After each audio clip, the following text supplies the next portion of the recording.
अस्सलाम वालेकुम दोस्तों, क्या हाल चाल है। थंबनेल से आपको आइडिया हो गया होगा कि ब्रेकिंग न्यूज़ है और ब्रेकिंग न्यूज़ वेरी गुड है, यानी गुड ब्रेकिंग न्यूज़ है, गुड खबरी है। 10 ਸਕਿੰਟ ਉਸਤਾਦ ਜੀ ਤੁਸੀਂ ਬੜਾ ਤਾੜਨਾ ਮੈਨੂੰ ਕਿ ਇੱਕ ਹੀ ਗੱਲ ਤੁਸੀਂ ਤਿੰਨ ਤਰੀਕਿਆਂ ਨਾਲ ਕਰਤੀ।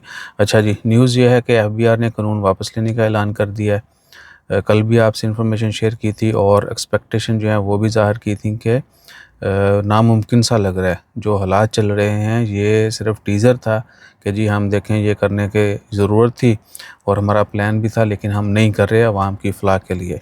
ठीक है, सो वही हुआ। FBR ने आज 11 दिसंबर को बिल जो है वो रिवर्स कर दिया कि जी हम $1200 से ज़्यादा की अशिया के ऊपर जो पाबंदी लगाने का सोच रहे थे। सिर्फ एक फ़ोन जो है, मोबाइल फ़ोन भी आप एक ले जा सकते हैं, उससे ज़्यादा लेके जाएंगे तो ज़ब्त हो जाएंगे, ड्यूटी पे करना पड़ेगी, या बाकी वो तमाम अशिया भी जो जिनके ऊपर टैक्सेस हैं, अगर वो भी आप $1200 से ज़्यादा की लेके जाते हैं तो उनके ऊपर आपको ड्यूटी पे करना पड़ेगी, तब आप वो ले जा सकते हैं, वरना खली वली नथी हो जाएंगी।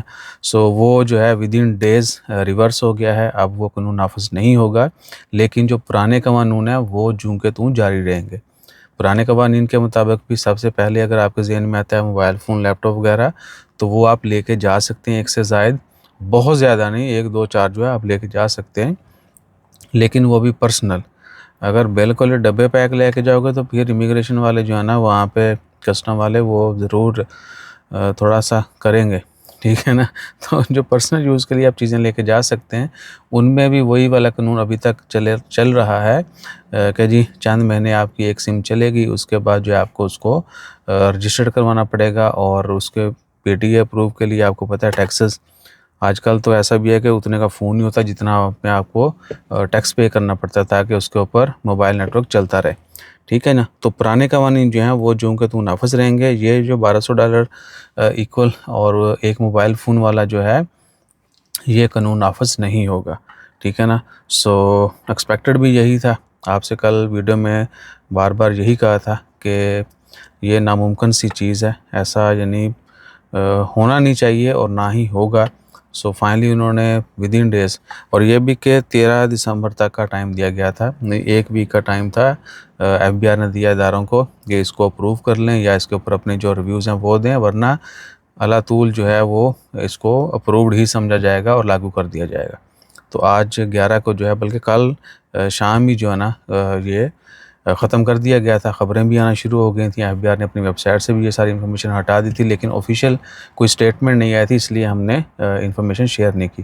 दोस्त साहब आपने कमेंट भी किए थे और कुछ ने हमें लिंक भी भेजे ख़बरों के, तो उनमें कुछ कह लें कि ऑफिशियल सोर्सेज नहीं थे। अभी तो ख़बरों में आ गया, अखबार में भी आ गया। जिन्होंने ताने मारने ने उन्होंने वास्ते अर्ज़ है कि ये अखबार है जी और ये डिटेल है, बाकी आप विज़िट करके चेक कर लीजिएगा। सो फाइनली अल्लाह खैर करे। और मज़ीद ये भी कि जो एक मोबाइल वाला कानून है ना कि जी वो सिर्फ 60 दिन या 120 दिन चलेगा, वो भी गलत है। बहुत सारे लोग मल्टी डिवाइसेस यूज़ करते हैं, उनकी ज़रूरत भी होती है, ठीक है, तो उनके साथ तो सरासर ज़्यादती। लेट्स सपोज अगर आप आना जाना चलता रहता है तो फिर तो कोई इशू नहीं। एक बंदे ने जिस तरह अभी हमारी फैमिली गई है, अगर हम उनको यहाँ से कोई फ़ोन लेके देते हैं, वो वहाँ पे जाके चंद महीनों बाद या चंद दिनों बाद ब्लॉक हो जाता है, तो लॉजिक बनती नहीं है ना। या तो जो डिवाइस रजिस्टर्ड हूँ करने की इजाज़त हो और वो परमानेंट चलें, ये नहीं कि चंद महीने चलें और उसके बाद चंद महीने भी बहुत मुश्किल से चलती हैं, जाते कोई ना कोई मसला बन जाता है, ठीक है। वो पहले पहले क्या होता था, आपके नाम पे किसी और ने मोबाइल रजिस्टर कर लिया होता था तो इस तरह के बड़े मसले मसाइल हैं। चीज़ें जो हैं इतनी ऑर्गेनाइज्ड नहीं हैं जो कि होनी चाहिए। और रेमिटेंस में हम लोग कोई कसर नहीं छोड़ रहे, हर चीज़ ओके है, लेकिन ओवरसीज़ के साथ जितना बर्ताव होना चाहिए, जिस तरह का लोग दुनिया करती है, वो हमारे साथ उतना नहीं हो रहा है। हम थोड़ा रिवर्स चल रहे हैं। बहरहाल दुआ करें अल्लाह ताला खैर फरमाए और आने वाला वक्त सबके लिए अच्छा हो और हर जगह पे हर किसी की खैर हो। जज़ाकल्लाह। अल्लाह हाफ़िज़।